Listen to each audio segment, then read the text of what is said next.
when NBA rookies tried dissing Steph Curry.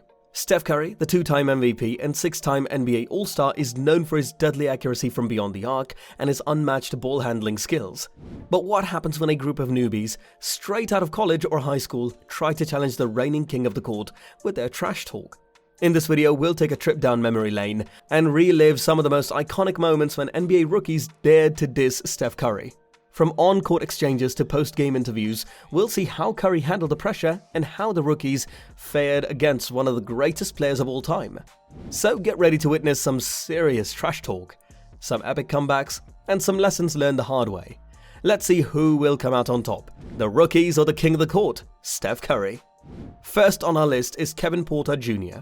The Warriors and Rockets game on Monday night in Houston generated headlines for a number of reasons. Curry's performance was the first high-scoring and effective in over a month. In the team's 122-108 triumph, Golden State's star guard scored a game-high 40 points. The second occurred during a third-quarter exchange between Curry and the other team's player, Kevin Porter Jr. What is the beef between Kevin Porter Jr. and Stephen Curry? The rookie Rockets guard was called for an off-ball foul on Curry at the 4-minute mark of the third quarter, and he didn't seem happy about it. Porter Jr. looked down on Curry after expressing his disgust to the official. The two waited for play to continue as he pulled his shorts up and assumed a defensive posture.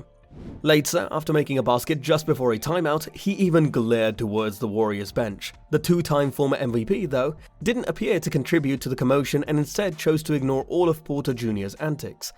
Curry seemed to be sparked by the altercation because he scored 21 points in the fourth quarter to give the Warriors the victory and send them out of the Toyota Center on a high note. As they hugged and spoke around half-court after the final horn, it was evident that neither player had any residual feelings from that situation in the third quarter. Curry told reporters after the game, "I can do a good job of separating the 48 minutes and everything else in terms of giving back to the game. Had several individuals carry it out for me. I wanted to share what I know with him since he had a good question about how I play a certain area of the game."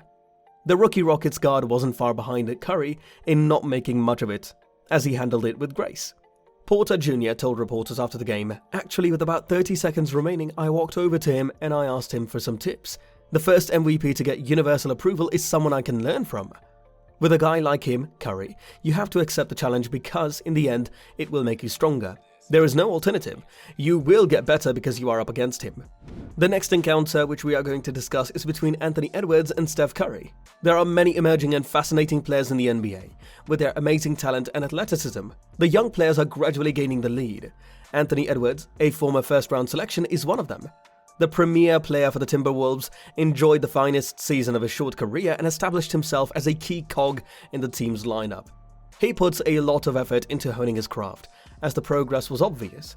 But without his humiliating practice with the Golden State Warriors, it would not have been possible.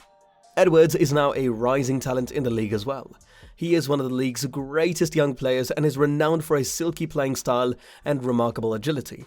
Edwards followed up his outstanding rookie year by assisting the Timberwolves in the playoffs.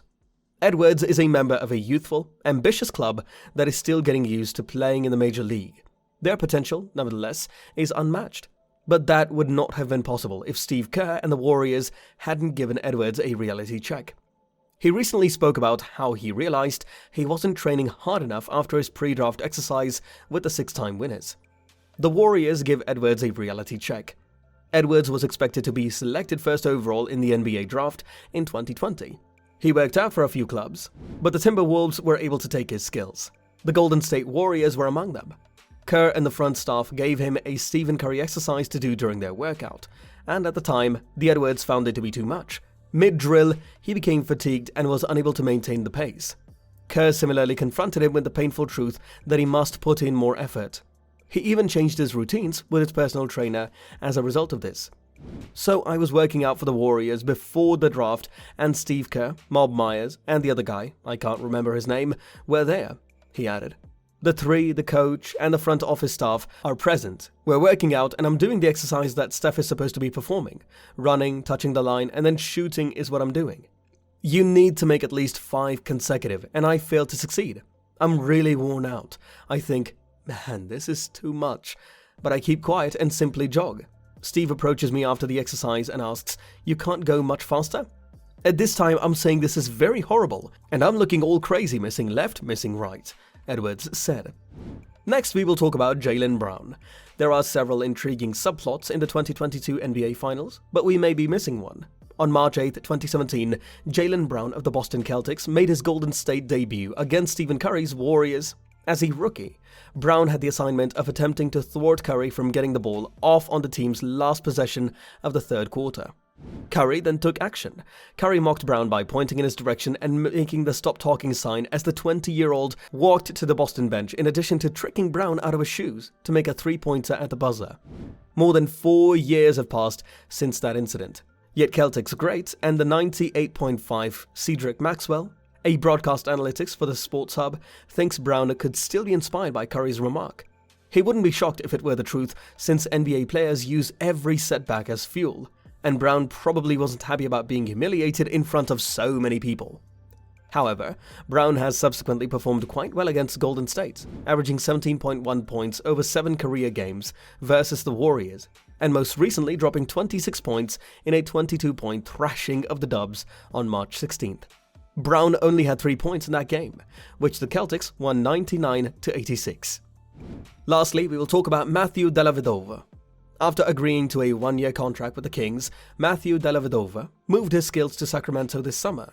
He was formerly known as the Curry Stopper for his work in containing Warriors star Steph Curry during the 2015 NBA Finals. The 32-year-old veteran guard spent his formative years with the Cleveland Cavaliers, where he participated in 2 exhilarating dogfights against the Warriors in the 2015 and 2016 Finals encounters, before making his way to Sacktown. Social media was quite active as people around the globe followed the Australian guard's defense of the Splash Bro during the City Dellavedova clash. Dellavedova, though, gave his perspective on the situation and recounted what it was like to defend the now 4-time NBA champion at his first media day with the Kings on Monday. Curry cannot be stopped by anybody because he never stops moving. He's simply so difficult to protect. Dellavedova told Kings social media manager Jonathan Bradley, "You want to avoid Draymond screens and Andrew Bogut screens because he has played with Draymond Green, Klay Thompson, and those guys for so long that they are aware of one another's movements. It was clear that the defensive effort was a collective effort since we double-teamed Curry off-pick and roll situations." Due to the absence of his then teammate Kyrie Irving in Game 2 of the 2015 Finals due to injury, Dellavedova's playing time rose dramatically. Dellavedova didn't provide much of an offensive threat, but his tenacious defense allowed him to spend a lot of time on the court with LeBron James on the greatest platform in sports. And it was his defense that stopped Curry in the second game. In their individual meeting, Dellavedova held the shooter to 0 for 8 shooting, including 0 of 5 from 3-point range, and inflicted 4 turnovers on him. That concludes our look back at some of the most memorable moments when NBA rookies tried to diss Steph Curry. We hope you enjoyed watching the video and reliving those iconic moments. It's clear that Steph Curry is not only a basketball legend, but also a true professional who handles trash talk with class and always lets his game do the talking. It's a valuable lesson for all the young players out there, that no matter how good you are, always remember to respect your opponents and let your skills speak for themselves. Thanks for watching, and don't forget to subscribe for more exciting content on the world of basketball.